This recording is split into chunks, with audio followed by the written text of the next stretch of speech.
Okay.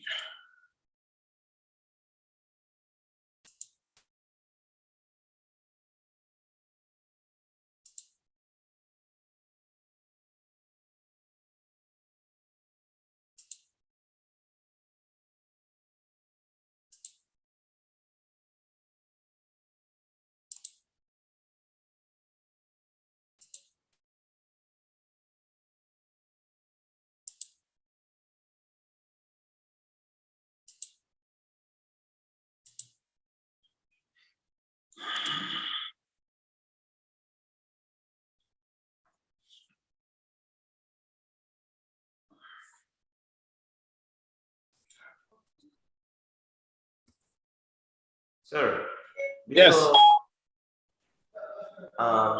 Before we get to we start to our classes this morning. I want to ask you some question about the homework, sir. Yes. Like for example, the daughter, sir. So if she was not like raised in a Christian family, so the person will I can say the psychologist or the minister will speak to him and which manner he should speak to her, because maybe she was not raised in a Christian family, so that might be a big problem for her to understand who is God, who I'm going to speak about to her. You understand? Mm-hmm. Mm-hmm. This is the one about the 6-year-old child, right? Yes, yes. 4-year-old. 4-year-old rather. But remember that at that age, her brain isn't, in terms of morality, right and wrong, all those things haven't been in place yet. Plus, the male person is seen as an authority figure, and therefore, and if she's being rewarded, at the same time. So the breakdown really isn't with the child. The breakdown is with the adults in her life who support. The Bible says, if you raise a child the way that they should go, when they get old, they won't depart from it. So that child was being schooled and raised in a particular way with no morality, no right or wrong. Mm-hmm. So chances are, if nothing is done, you could see how prostitution may be a way of life for her. Mm-hmm. because she's learned early that if she can make men happy, then she can get what she wants. Mm-hmm. So, and there's nothing in my mind that her mother must have known or have some idea or wasn't careful. So the whole environment was corrupt anyway. So it seemed like that child should be removed from the mother and be placed somewhere, and the mother should be prosecuted, not just the man. Now, for the gender of the person who are going to speak with her, I think this would be very boring, sir. If it is a male who like go and speak to her, it will be better if it is a female who the thing though, it might take a male person to be able to correct that, to say to her, this is bad behavior. Okay. Because remember, her natural instinct would be to get that male teacher to keep him happy. And so she can become very provocative, very seductive. Okay. So in therapy, what you want people to do is to act out the normal behavior that they will act out in their world, so you can correct it. Okay. So sometimes in therapy, you have to get people angry. If you want to know how they're going to react when they're angry, the only way you can know is to get them angry. And if you get them angry, then you'll see how they'll act. And then that's when you can correct it.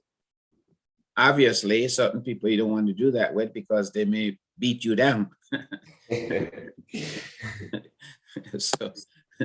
So you have to be very careful. You know, you have to measure it and measure the level of how far you're going to go, and to make sure that you are in control. That's why the room itself is so important, because you want to make sure that you're back, that you are to the door, and they have to go past you to get to the door, so you can get out before they do.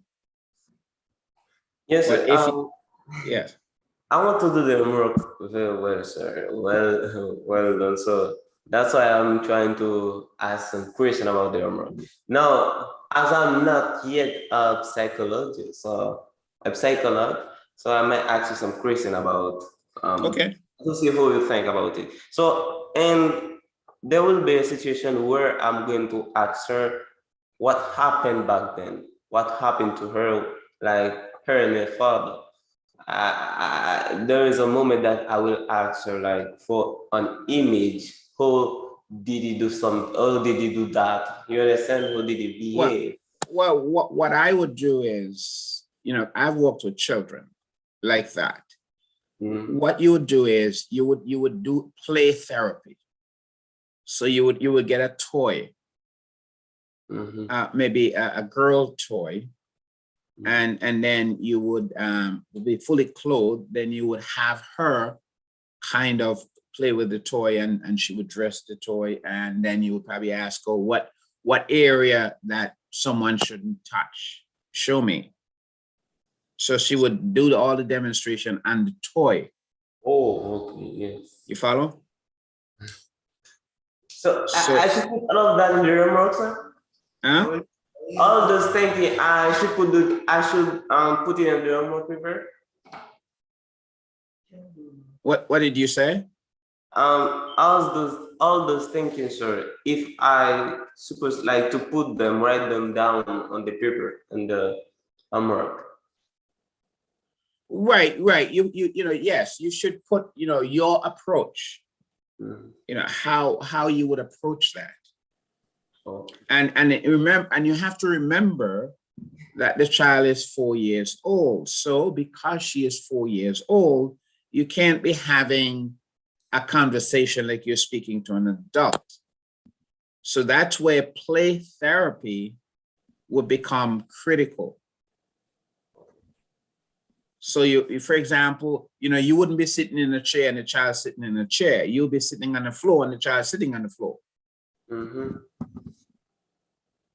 Or you would have, you know, a small chair that would fit.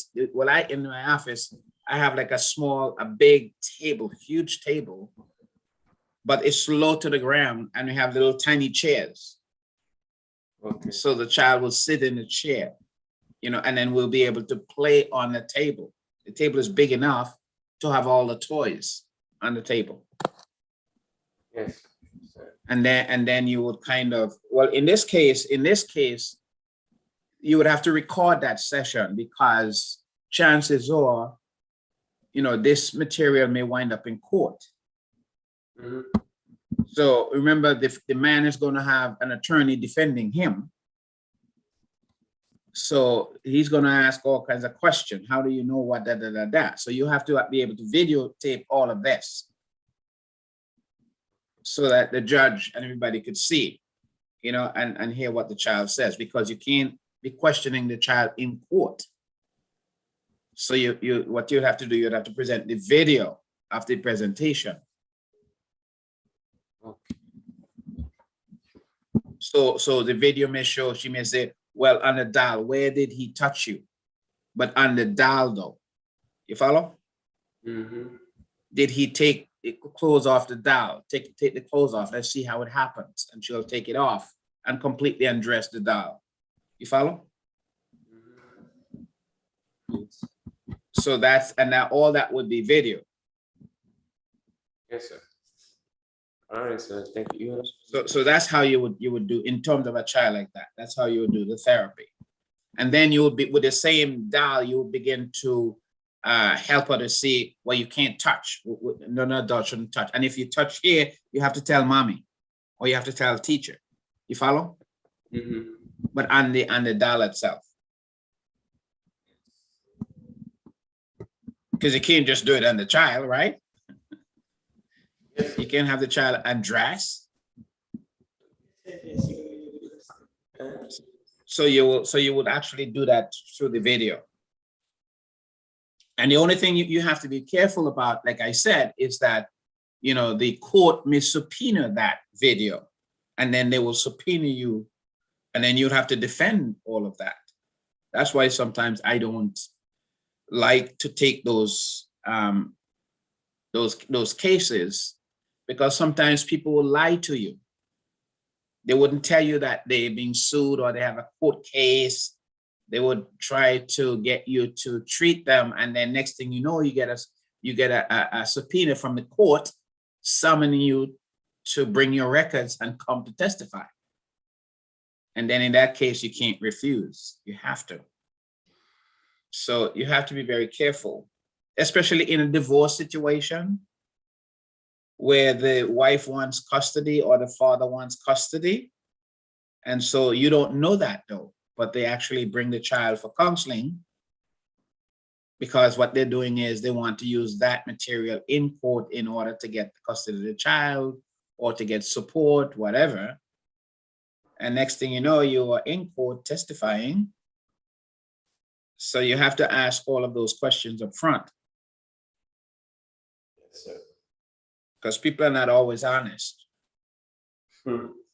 as to why they are, you know, getting, and it's not nice when you're in court and have a defense attorney, you know, trampling all over you because he wants to win his case. So this man would have an attorney, eventually would have an attorney. And that attorney's job is to prove that this child lied. No such thing happened. And so that's why you have to be very careful as the therapist in terms of handling this situation. Yes. All right, thank you, sir. Okay, so today what I want to do is to focus a little bit on religion and transference, because since that's something that's going to be, you know, something that you would be running into, you know, as a preacher or as a teacher. And so I want to define this today would be more of defining some concepts and some words so that you can understand. And the word that you need to be able to define is transference. Transference is critical. That's what you're dealing with. In therapy, what you're looking for is the transference. That is what you're trying to change, to work on, to understand. That's what you want the patient to understand. And so please be able to have a clear understanding of what it is. If you don't know what it is, please ask, because you will see it again. And it's very important. So for this particular topic, we're going to be looking at, you know, these three words: religion, transference, and transcendence. So those are the key words that you need to have a workable definition of. So just right off the top, what do you think the word transference mean? Just off the top. How would you define that? And you may want to have a good dictionary too, you know, just to look it up for yourself and get a good meaning of it. But when I use it, it's going to be used in the psychological context. So is it the context of me take up a problems in my head? Right. So And so how do you feel like me have the problem instead of you, basically? Well, it's yes, but in therapy, it's how you display the problem. How do you how does it manifest itself? You remember Jesus said, by your fruits you shall know them. Jesus could have said, you will know them by their transference. Because the transference is what decide who you are. That's how you manifest it. That's how it's displayed. It's the fruit, it's the result. So as a counselor, what you want to do is to know what that is, and then to then make a decision whether it's appropriate or it's not appropriate. Is it the cause of the problem or is it not the cause of the problem? Is it some areas of it that is dysfunctional, that you need tweaking, needs changing? So that this is something I think that, and this is my view, this is just my view now. One of the reasons that I feel that our preachers are so ill prepared to be preachers is because they have no concept of this. So they can't really, they're working with people, but they don't care, or they don't know how, or it's not part of what they see as a responsibility to help people to change their lives. How can you do that if you're not working on it? If you're not, sometimes we see the congregation as just a group of people. And our responsibility is to entertain them by getting a sermon that I like and you think that they would like, and you present it. So for example, on a Sunday morning, you're probably going to get more amens if your sermon is about saying how wrong the Catholics are, how wrong the Pope is, how wrong the Seventh-day Adventist Church is, and be able to eloquently demonstrate scripturally how offbeat and how wrong they are.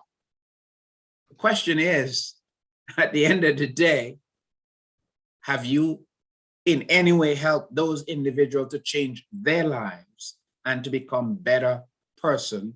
Because Jesus said, by your fruits you shall know them. And if you are the shepherd, and now you have the sheep, you have to be caring for the sheep. Maybe a sheep, probably has not able to keep up with the rest of the flock. You notice that whatever is happening, it just seemed, droopy, So what would the shepherd do? The shepherd then have to stop and figure out that one sheep and see what's going on. And they don't move until, and then the shepherd may have to literally take that sheep and put it on his shoulder and while he's carrying the rest. So that's kind of, the concept of transference is to be able to know and to see, because we all have behaviors that are good that we want to encourage, but there are some other behaviors that we're displaying that we may not even know that those behaviors are inappropriate. So what is the evangelist's job? What is the bishop's job? What is the elder's job? What is the teacher's job? What is the parent's job? That's nurturing and training. So that's the idea. And I don't think that our ministers and preachers are adequately equipped to do this. They're great preachers, but nothing gets changed. People don't, that's not their business. That's not what they're into. Not all preachers grant you that. I think some preachers make it their business to sit down with members, invite them to their office. We need to talk. We got to sit down. Last Sunday, what I heard, I don't know, please correct me. Did I understand you correctly when you say this? Did I understand you correctly when you did this? Okay, please give me some clarification. Because what you want to do is you want to say, look, this behavior is unacceptable and we can't do this. How may I help you? And they say, well, yeah, you're right. Yeah. Then you say, well, maybe let's work on this. This is something that I think, we need to tweak and so that you can, that's kind of what the work is. You remember Jesus said to Peter, when you are converted, remember that passage? And I think it was right before he predicted that Peter was going to deny him. Remember that when he says, when you're restored, when you're converted, go and feed my sheep. Remember that phrase?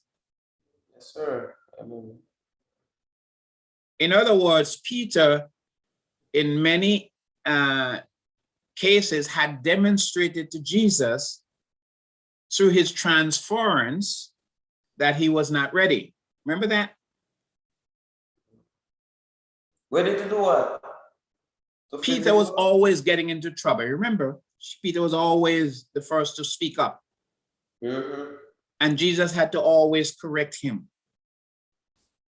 That was the transference. That's what I'm talking about. That attitude, those words, that behavior is the transference. And Jesus would correct him. And Jesus finally decided, you know what, Peter, it's going to be a long road with you. You're not getting it. Remember? And Jesus even said, "What the day will come when you will deny me 3 times." So Jesus, from his association with Peter, saw that there was certain behavior, that there were certain tendencies that it was going to take time to fix, because it was part of his, and remember this, it was part of Peter's personality. And personality, it takes a while because they're ingrained behavior. And because they're ingrained behavior, it takes a while for them to change. You follow? You just can't change them overnight. So for example, in the case of Peter, even after the Pentecostal experience, when God asked him to go to Cornelius, what was Peter's reaction? This pagan did not deserve the kingdom of the Lord or the salvation. No. What was Peter's reaction when God told him to go to Oh Cornelius? Lord, I'm not going to this man. Okay, so, but do you see the transference? Do you see the behavior? But you remember what Jesus had told him? When you're converted, remember that? So it was a slow process for Peter. Now you remember in Galatians, when Peter and James came down from Jerusalem to visit, where Paul's work. You remember when they were having fellowship and they were sitting and they were eating and laughing and enjoying everything? And you remember when he said that when some people from James came to visit, what was Peter's reaction? Come on, you guys. Are you sleeping on me here? I don't go to read the book of Galatians, sir. Hold on. When you broke up just now. Yes. Which aspect, which thing of Peter we're talking about here? Account? Yeah, Peter, when Peter came to visit, the Gentile group, Paul, Barnabas was present, and they were sitting at a table and they were eating. And while they were having fellowship, some of the brethren, including with James, came from James, Jerusalem, came to visit. When they walked in, what did Peter do? Peter started to play the hypocrite. He started to act a certain type of way around them because he wanted to. The best way for me to describe it is that, say I am a Christian, but for that moment I act like I am not a Christian because I wanted to appease everybody else around. Right. So that's the transference. In other words, Peter was a racist, a bigot. He felt that the Gentile people were not worthy or deserving of salvation. And therefore, when he saw his colleagues coming down, who had the view like he did, he withdrew and acted like he wasn't eating with them. He wasn't fellowshipping with them. What did Paul do? Paul withstood him to the face. Yeah, exactly. And told him that you're a hypocrite. Exactly. And You remember Barnabas? What was Barnabas' position? What did Barnabas do? Barnabas had separated from Paul for a little time. Right. Barnabas, you're putting it nicely. Barnabas sided with Peter. So I'm putting it nicely. He separated from Paul for a little time. No. Barnabas supported Peter's behavior and left with Peter. That means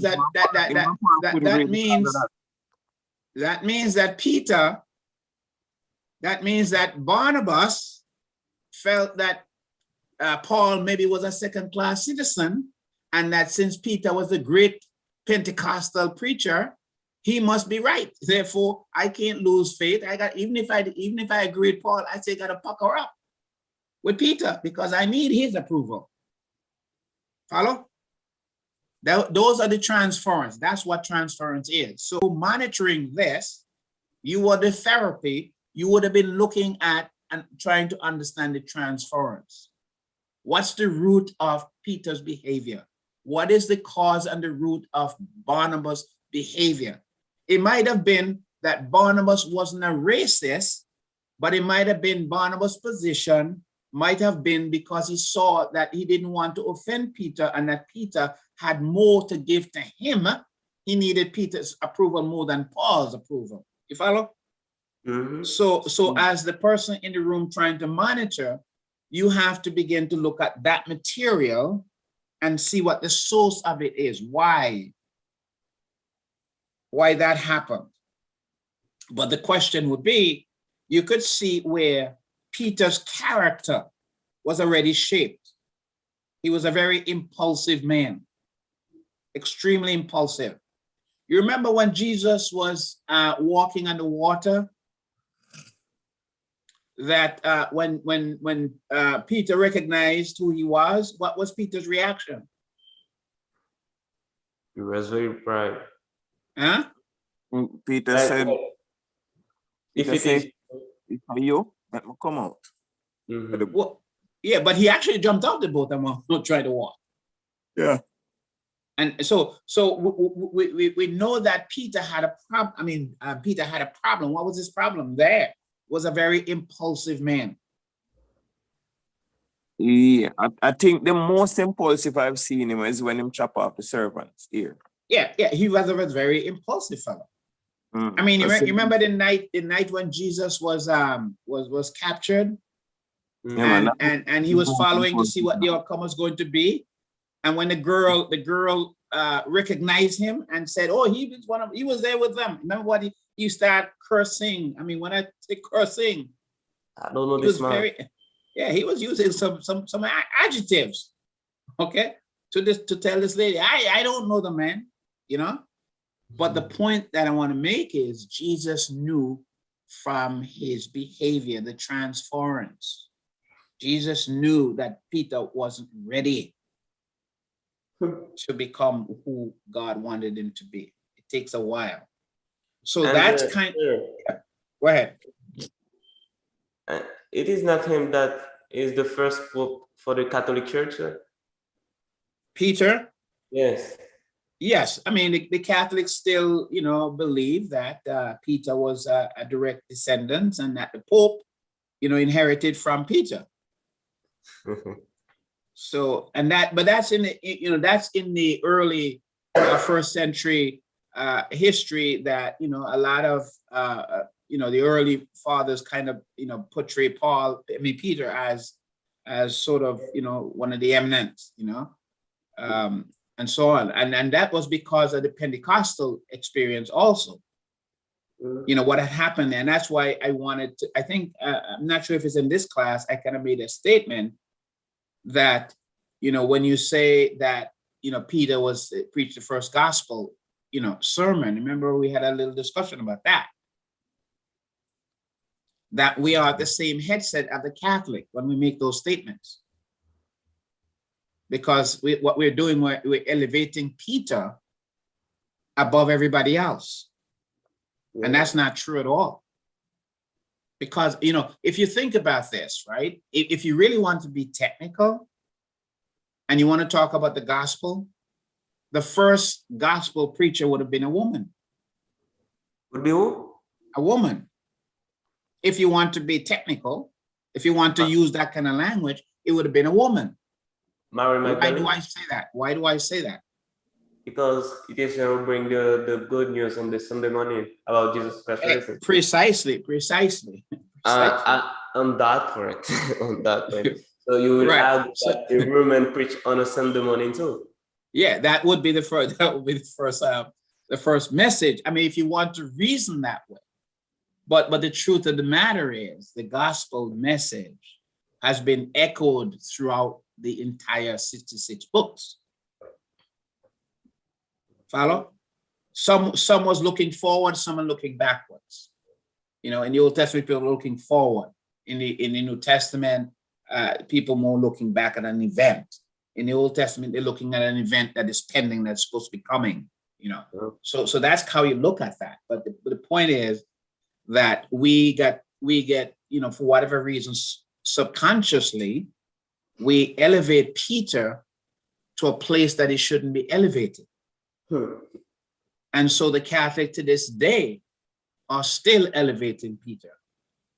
And they use, you know, the little Greek word, they use Petra as opposed to Petros and all of that. You know, we use all those fancy argument that Jesus said, upon this rock, I'll build my church.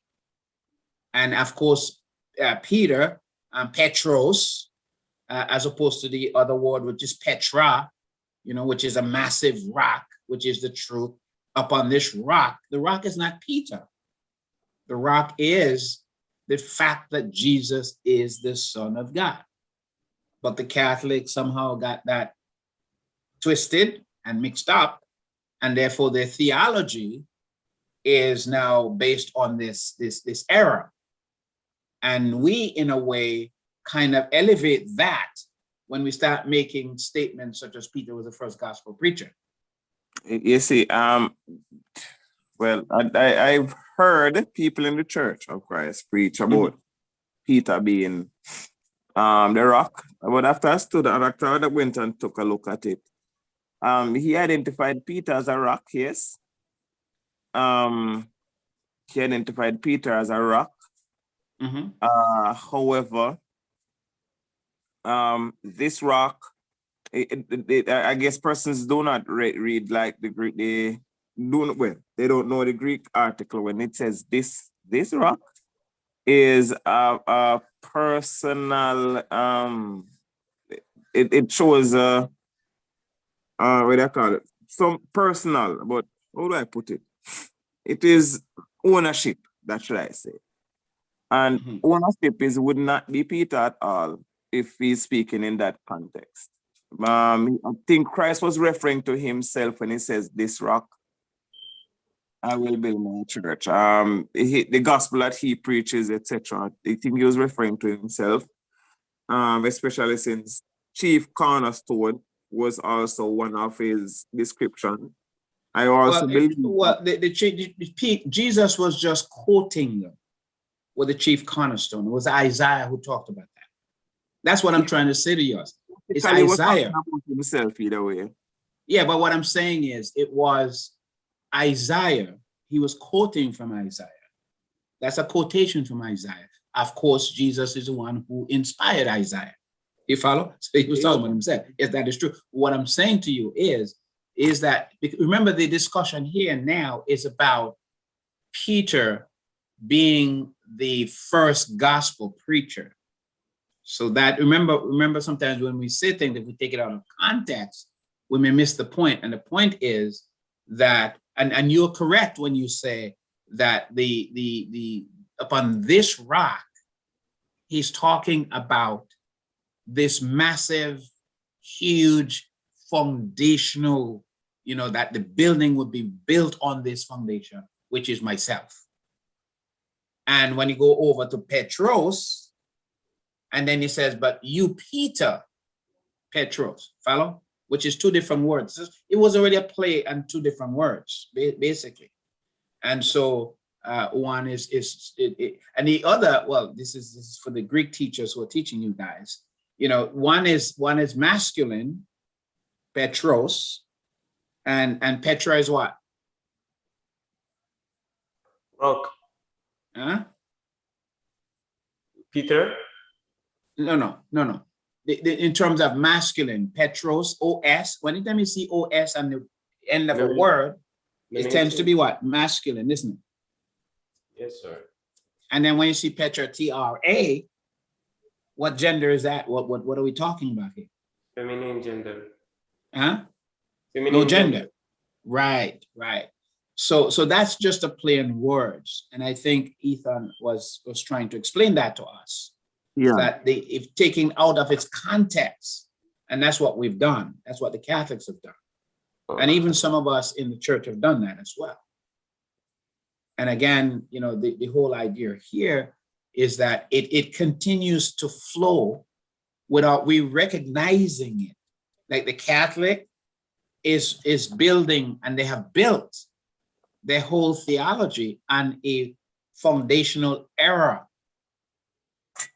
So and that never gets changed. So the Pope today is a direct descendant, according to their theology, of Peter. Therefore, when Jesus said, whatever you loose on earth will be loose, whatever you loose, you bind will be bind. So the Pope, using that passage, concludes that he has the right. So the Pope today, as a matter of fact, what's interesting, the previous Pope before this one says that homosexuality is a sin to be repented of. The Pope before this one. Now this new Pope is saying it's not. So the question is, if just on that alone, you have to conclude, well, if the Holy Spirit guided the first Pope, the one before this one, to say that, then the same Holy Spirit that's guiding this one to say what he's saying, then the Holy Spirit must be schizophrenic. The Holy Spirit has a psychotic disorder. The Pope today can decide that two men can get married. The Pope today can decide that abortion is correct. And the entire Catholic population would have to accept that and move forward, because they believe that this man has absolute power and control. If the Pope came to Jamaica tomorrow, school children may be given a holiday, school may be closed. All the government officials will be marching down, New Kings, wherever the streets are, and children will be lining up on the street waving their hands while he is in a Pope mobile, with a glass so you can see him, and he'll be standing or sitting waving his hand as he goes through the crowd. Psychologically, what's that about? For who? For the Pope or for us? For the people. What is that? What do you say? What does it say about the people? That they are blind. They worship a man. But even the prime minister and the opposition leader will be out there. Yes. Honoring it. At the airport, I would imagine at the airport, they would have a red carpet there. And there will be police officers and bands and marching, whatever. I mean, it will be like it'll be crazy to see how the whole country. And yet, most of the people don't believe who he says he is. Why would they do this? Why would they do this? Because, like the Queen, that's a good example. The Pope is what you call a religious head of state. Okay, so but don't you see what we've done psychologically? We have elevated him to a status where we are inferior ourselves. We have to kiss his ring. You follow? We have to kiss his hand. Not even Peter had that privilege. That's the thing you have to understand now. Those things, we can't change it now, because those things were there since in the Middle Age. You understand? So those persons have power a long time ago. So it will be difficult for us to change those Those Well, it's not difficult for us, but that's my point, though. My point is that Jesus asked us to go into all the world to teach and to make disciples. The Pope is no exception. The Pope should be a subject to your, obviously he's gone too far to where he may not be able to return. But if he continues the way that he's going, and if my Bible is correct and I understand it correctly and read it correctly, when he dies, he's going to be disappointed because he's going to go to a place that he doesn't want to go. If our reading of the scriptures is correct. Because even though he accepts Jesus, he is twisted in such a way that it seems like he has more honor. Jesus, when he came to Jerusalem, he was on a donkey. Jesus had no home, had nothing, right? The Pope has everything. He has the best. So he has somehow, transcend beyond his Savior in terms of status, in the worldly sense I'm talking about. No, don't get me wrong. I'm not talking about heavenly stuff, reality. I'm talking about on this planet here. Jesus was spit upon, was beaten. So that's kind of where, but lest we go too far, please have a workable knowledge of transference. And I think I've given you enough example. And in particular, I think you understand the one with Peter.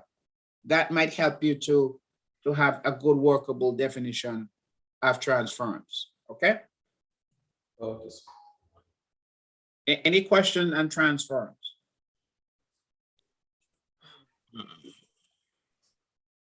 So analyzing the transference also means comprehending how experiences are assimilated into the function within the individual's characteristic style of making meaning and relating to the world, and how the person's behavior expresses the internalized relational structures of his or her personality.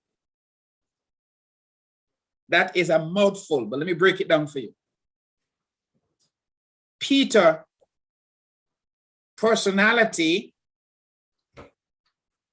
and internally Peter believed what? That only Jewish people are worthy of salvation. That everybody else were no people. The Samaritans were like dogs.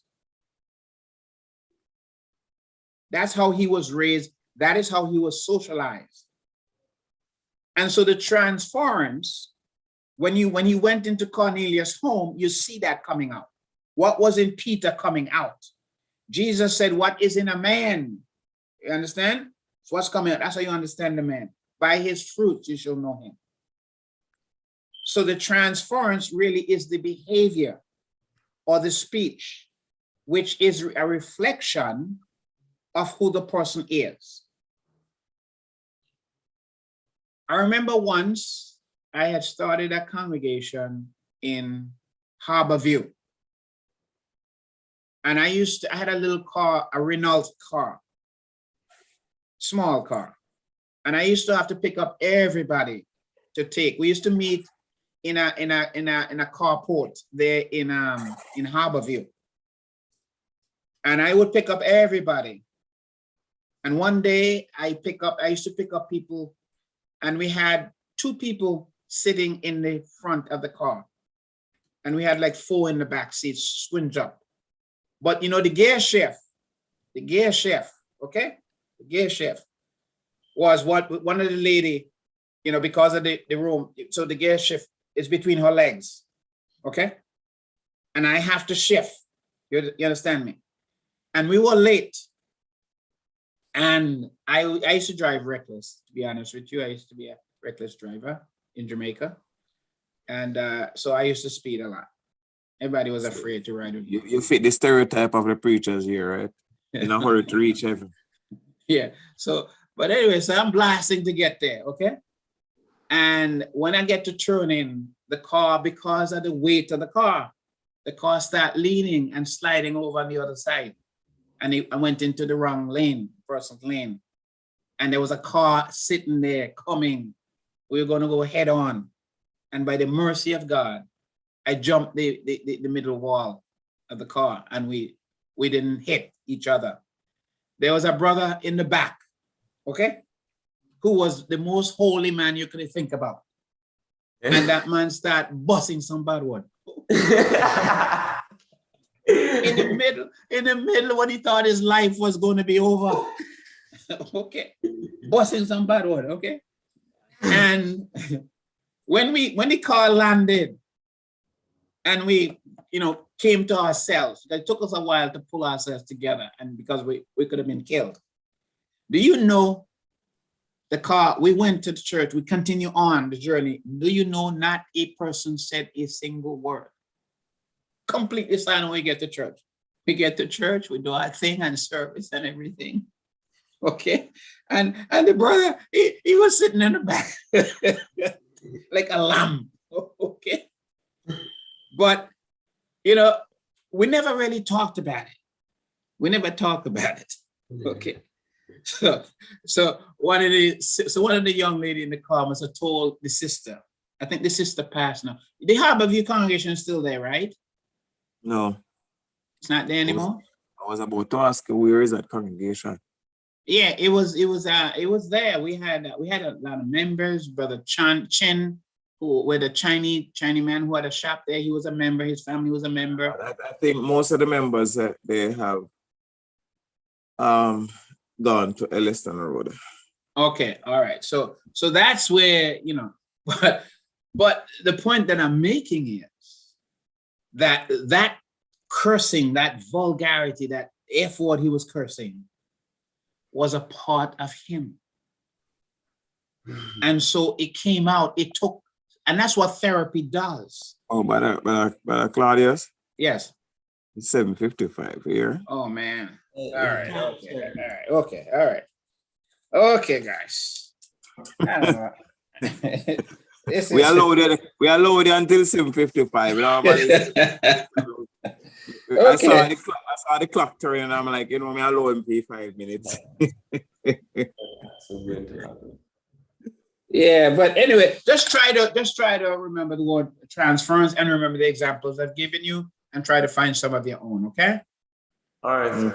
Okay then, so let me try to get out of it before they knock me out. Okay, that and that, and then I leave. Okay, have a blessed day. Okay, you guys, be safe. Stay away from the COVID. Wear your mask, okay? Yes, sir. Yes, sir.